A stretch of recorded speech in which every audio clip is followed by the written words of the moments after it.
Okay. Perfect. Okay. Ryan, if you see my eyes go this way, it's just because that's where my questions are, but No you have worries. my full attention besides my dog. So I'm so excited to be chatting with you here today. For those who are listening in, we are here through Growing a Healthier America, and I have the absolute pleasure of speaking with a real farmer named Ryan today. And Ryan, do you think that you could start by giving like a little intro on who you are, what you do, and also what you farm? Because I feel like I actually don't even know. So I would love to know more about that. Yeah, it's great to join you today. My name is Ryan Britt. My father and I farm in north central Missouri, and my family's been farming since 1865. So I'm the fifth generation here, and we raise corn and soybeans and wheat. And then we also raise Black Angus cattle from cow calf, where we actually calve them on the pastures. And then we'll grow the calves and feed the calves and finish them out. And then we will sell some of them to a regional packer, but we also sell a lot directly to consumers.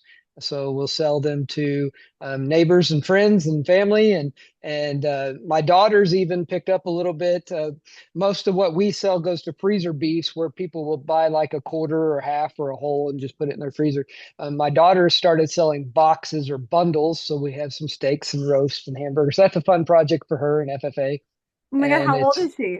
she is 17, junior in high school. That's a And so, yeah, I have great question because I have three kids. My daughter's 17, my son is 15, and then my youngest daughter is 7.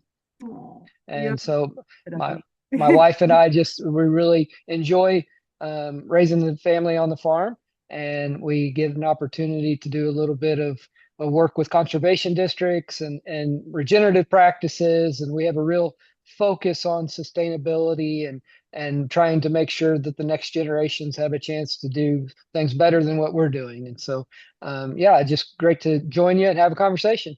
I love this. I have so much respect for what you guys do, and even more so with the family aspect of it. This is off the cuff, but do are your kids, besides your oldest, do they show an interest in like the family business, or is this more like, I don't want to do what my dad does, but I'm kind of born into it, but or are they involved? Tell me. No, that's a great question. And of course, when I was 6 years old, I said I was coming back to the farm and never wavered, never didn't want to go to college or any of that.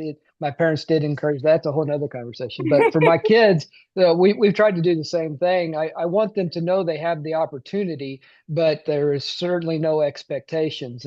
And my kids are much more intelligent than I am and show signs that they could do a lot of great things. But my son's indicated he wants to come back to the farm at this time, and even my youngest one is saying that she was wanting to be a veterinarian, and now she's saying she really just wants to take care of the cattle. She doesn't really want to be a veterinarian. So we'll see how all that works out. But it's fun to have that opportunity to work with them and show them what we do, and they get to help take care of the animals and drive tractors and just stuff that a lot of kids don't even have a clue what's going on. So it's really neat to work together with them.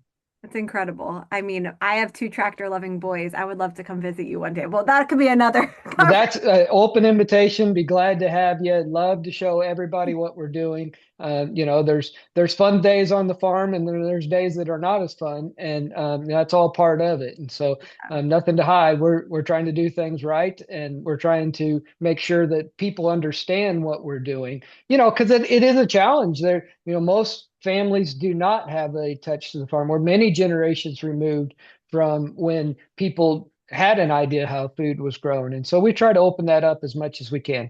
I love that so much. So thank you so much. You've kind of answered this already, but maybe a little more detail. But what does a normal day on the farm actually look like for you? I'm sure every day is completely different and also seasons, but like maybe like a wintry month, like what is a normal day for you?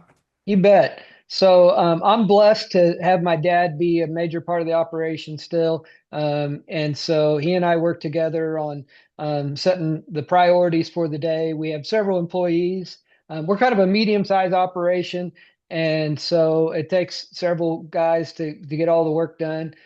So, we'll start in the morning and try to spend some time together planning and figuring out the things that are the biggest challenges for the day. And so we figure out how to put people that are best skilled into those positions to do those jobs. And then, we always try to take care of the animals first thing of the day. And so we make sure everything has food and water. And that takes a while. Couple of the guys, that's pretty much all they do all day long is take care of animals and making sure that they're getting hay out. To this time of year, we are feeding hay.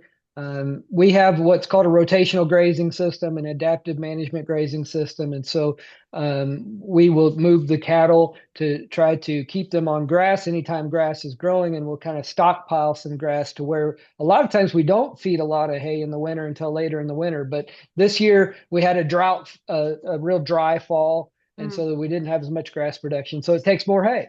And so it's a little more labor intensive, and that's a big part of taking care of animals is just keeping. We had some real cold weather the last couple of weeks, and even if we're set up everything perfectly, when it gets really below zero for us in north central Missouri, things just don't work very good. And so the challenge of the day is just to make sure everything has water.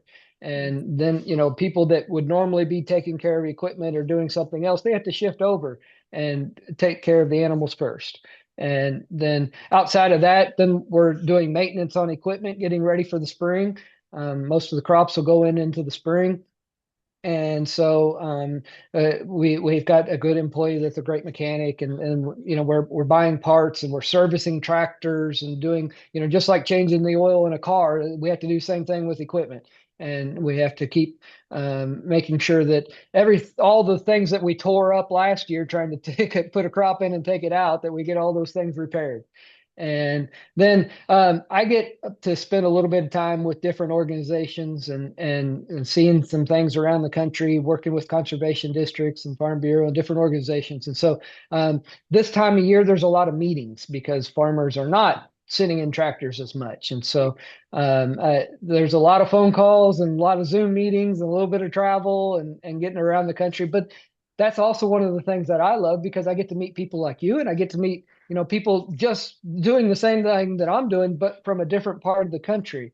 And then we can share those ideas of what works for them and things that maybe I haven't tried or have not seen before. And so that's just, every day is different, as you can imagine. This time of year, that's kind of a snapshot of what we're doing.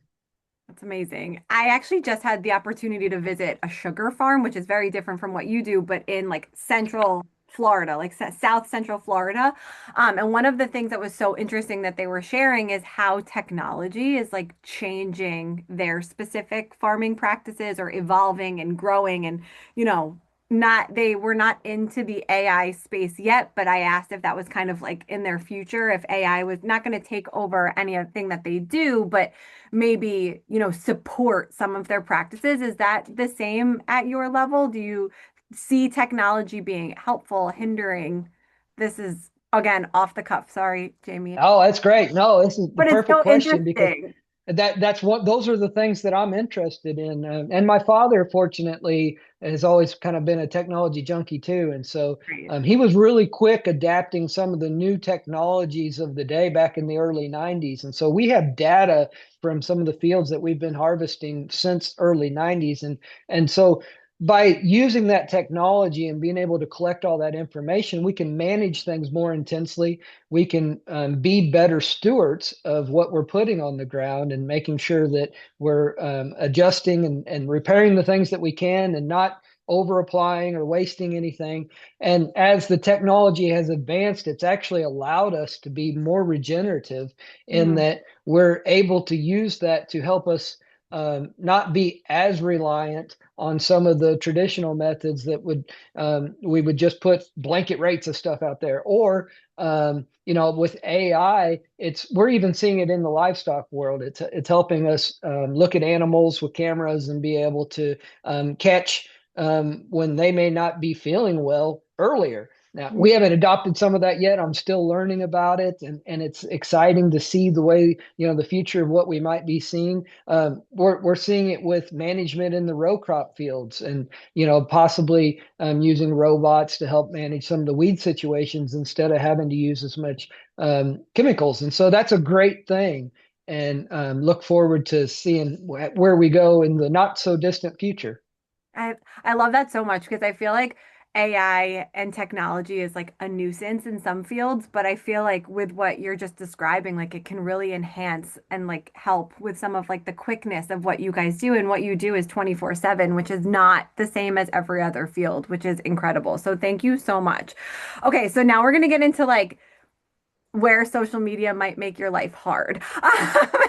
Some of those like tougher questions, and feel free to edit anything that, maybe doesn't relate to you or that you haven't experienced. But from what I do as a registered dietitian, I feel like, just as a little background, I think the best way to say this is I am chronically online. Which is very unfortunate. However, being able, what I've really chosen as my passion in the nutrition space and what I'm grateful to work with the organization like Growing a Healthier America for is to really set people straight with facts versus myths. And some of the myths right now, as far as what quote unquote big ag, what people are speaking about online and where some of the questions fall are, there's a common belief that big ag, quote unquote, prioritizes profits over people. So when you hear something like that, how does that land for you as a person who you've already explained cares so much about what it is, what you do, but for you as a farmer and having farming in your family, like how does that, I don't want to be like a therapist, like how does that make you feel? But like how does that make you feel? Well, I think it's a little bit of a slap in the face, and that we're just making assumptions, Right. that a business is more concerned about dollars than they are about people. And I think we have to remember that most of the farms out there are still family farms and do have a connection back to, even though they've gotten larger, and doesn't mean that they're not a family operation. And even if you put size apart, every livestock producer I know prioritizes livestock over top of people. There's a lot of times we go out in weather that is uncomfortable, and that we would choose not to do if we didn't have a choice, but we're always going to try to save an animal, and we're always going to try to mitigate the stress on that animal, even if it puts ourselves in stressful situations. And that's just the way we were raised, and that's what the expectations are. And then when you're comparing the size of the operations, I think it. We talked a little bit about technology. I think that that's a perfect example of where a larger operation actually has an opportunity to adapt some of those technologies that can make processes better. And because most larger operations have more people, we can actually manage through some of the things that a smaller operation might not be able to do. We can spend more time maybe putting practices in that are better for the water, better for the soil health, better for the nutrient density, to hopefully, grow better food for you. Mhm. We actually are able to adapt some of our grazing systems to make sure we're getting more nutrient dense, hopefully meat to your, that's our goal, is to, and the other side of that, I guess, is being a family operation. We talked about my kids. I'm feeding my family the same thing that I'm selling to you. And we take great pride in our beef. We've selected genetics to specifically get to an end product that I'm proud of. We're trying to get to a product that when you put on the plate, you say, that's the best meal I've ever had. And that's where we're trying to get to. That, yes, I want it to be profitable, and I need it to be profitable to continue to do it for my family. But I'm never going to put the profit over top of the product that I'm selling to you. And that I can't speak to other businesses, but I just know for our own and for agriculture in general that, I do not get that at all where people are coming from. So yeah, it's been a slap in the face. I love the way that you answered that. You literally hit on everything that, I mean, you hit on everything so perfectly. And I think what people really do need to also recognize is I feel like people believe it's like robots on a farm, right? Or like the tractors are driving themselves and taking care of animals by themselves, but it's people running these businesses, right? Like it's still a business. And I love the way that you phrased that so beautiful. So thank you so much. Um, so one of the next questions that I have would be, how much control do farmers actually have over pricing practices and margins? Well, it varies a lot. Um, Probably per crop and everything else. per crop, yes, the ultimately we have a bit of control because we can decide to sell our product or not to sell it, right? So, but as far as setting that price, we're still bound by laws of supply and demand. And the challenge for us is we are dealing with perishable products. And Oh, especially with animals. Now with grain, we can store grain for multiple years if we need to. Now the bank usually doesn't like that because we have to pay bills too. So right. there's cost to those decisions, and at some point, we have to move products to pay the bills. But with animals, there's only a matter of days from the time that they're ready to be harvested to be the right, perfect product to put on your plate. And so we don't have a lot of choice there. We do get to decide our market that we're going to. So I can sell directly to you, or I can sell to a regional packer, or I can sell to a national packer that's, maybe even a couple states away. And so I have some options in there, and that's part of the management. And sometimes it's part of the fun, and sometimes it's part of the frustration. But still, basic supply and demand are the drivers for all of our prices. The difference today from, several years ago is we're in such a worldwide market, and the speed of information, we can get a tweet that can drastically change the market immediately. Yes. And so that's a challenge, that we're just learning to work with.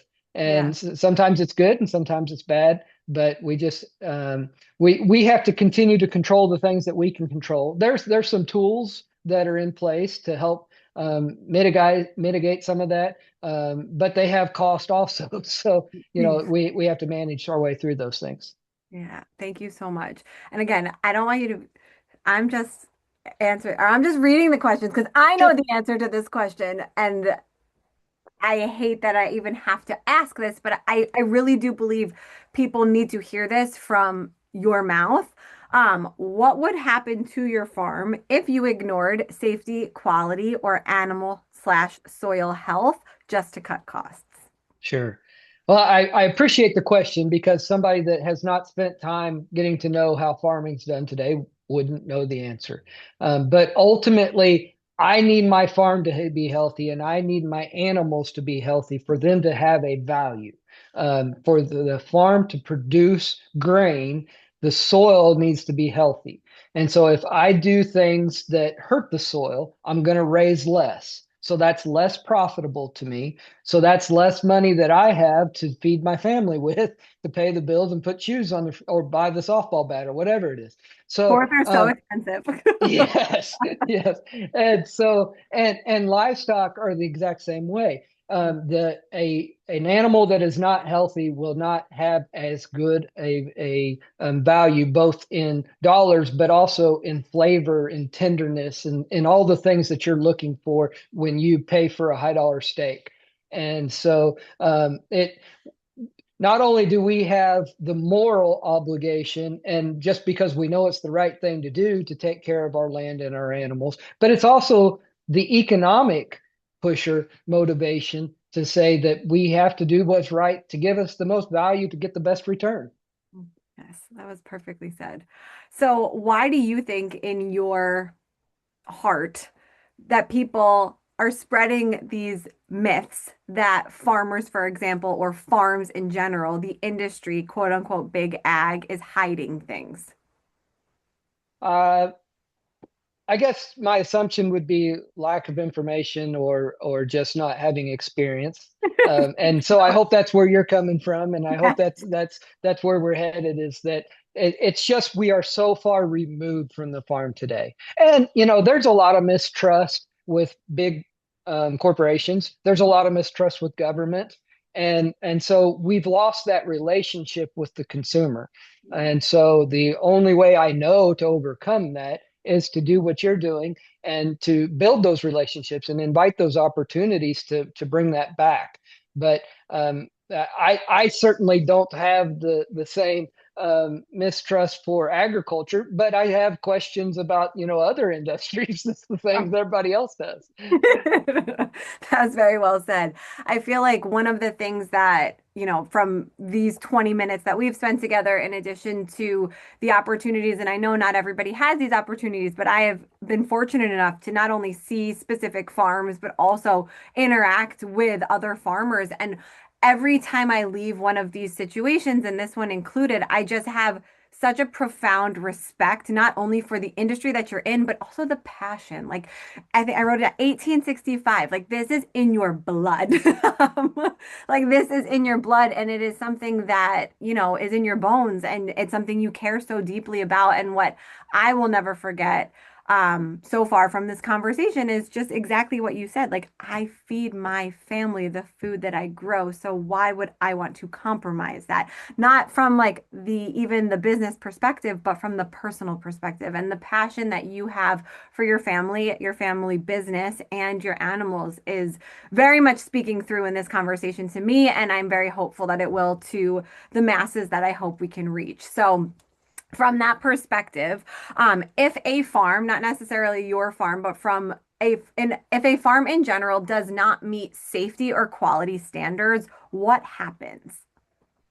Well, so all of the products that we sell, whether that's our meat or whether it is the grains, they're all inspected.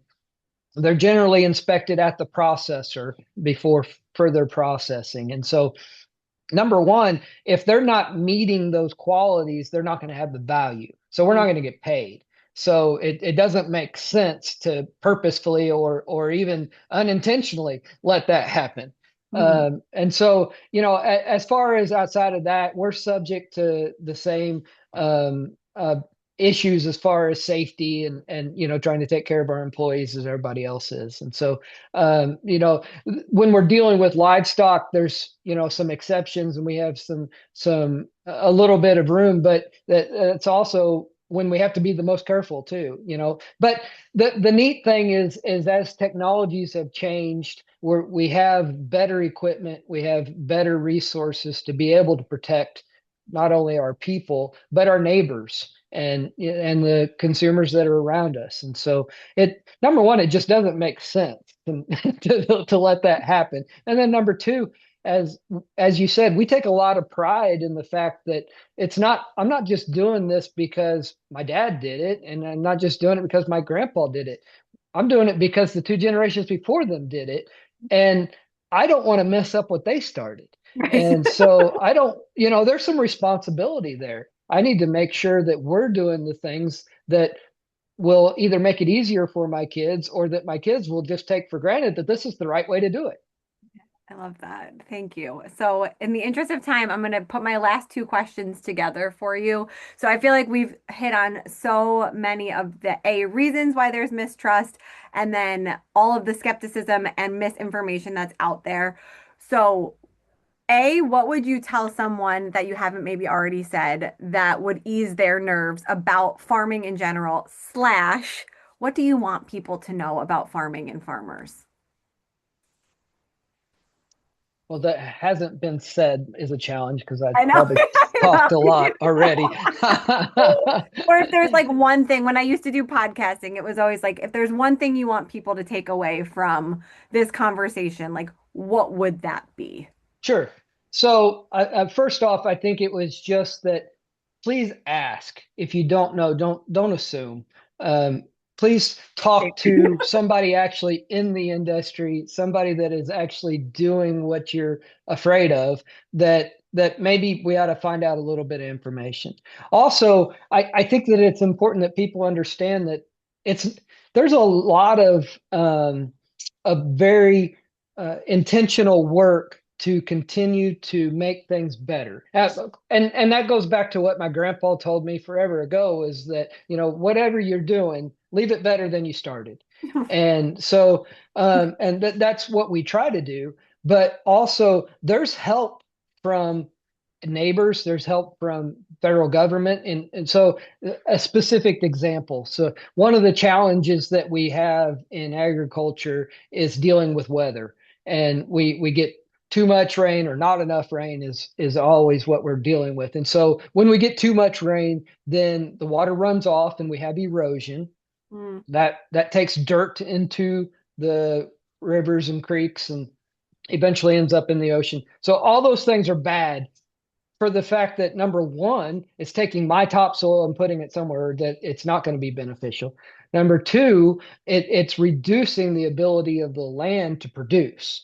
And so there are actually some really amazing programs that help us mitigate those things. And there's lots of things we can do. And in my background, you can see a green field that I'm planting into. That's called no-till. That green crop that I'm planting into is called a cover crop. Any of our land that has much of a slope to it is terraced. There's a lots of things that we can do, but I just want the consumer to understand that we are doing the things that we can do to help protect your water so that it is safe and it is clean. And we are doing the things that we can do to help produce a food that is healthy for you. And we are minimizing anything that we think is not going to be beneficial for you. Because it doesn't make sense for us to not do those things. And so I think if I could only say one thing, it is please talk to us and build a relationship so we can understand. Thank you so much. That was so perfectly said. Everything that you said, again, just continues to just drive the point home, especially for me, about the passion that's behind the work. And I'm sure that that speaks through in the way that your food tastes and the product and the quality that you deliver. So, Ryan, thank you so much for your time. Are you on social media? Is there a way people can find you or more about your farm or your story that we can link for you? Sure, we've got a website. It's called Britt Farms Beef. So pretty simple, BRITT Farms Beef. And there's a more fun connection to it called beef stew with a twist. Those will both Ooh. take you to the same place. And I I have the privilege of my younger sister helps do our marketing for our freezer beefs, and so I get to work with her. My older sister is a principal in our grade school, and so I get to work with them. They both their families have other stuff going on, but it I just appreciate the fact that our family works together to continue to do what has been done for a long time. It's really special. Thank you so, so much for your time. Jana and Jamie, do you have anything that you want to add before we hop off? Are they still with us? Oh, yeah. Yes. No, that was great. That was great conversation. Yeah, nothing on my end. Thank you so much for the time, you two. Jenna, I'll get you this video flipped pretty darn fast. But Amazing. Jenna, anything else I on do your end? welcome you to our farm. I really do. I Um, mean, you don't have to ask me twice, Ryan. it's in north central Missouri. You might not want to come in February, but And spring sounds great to me. So you bet. thank you again so much. It means so much that you took the time to chat, and I promise to make this a great piece.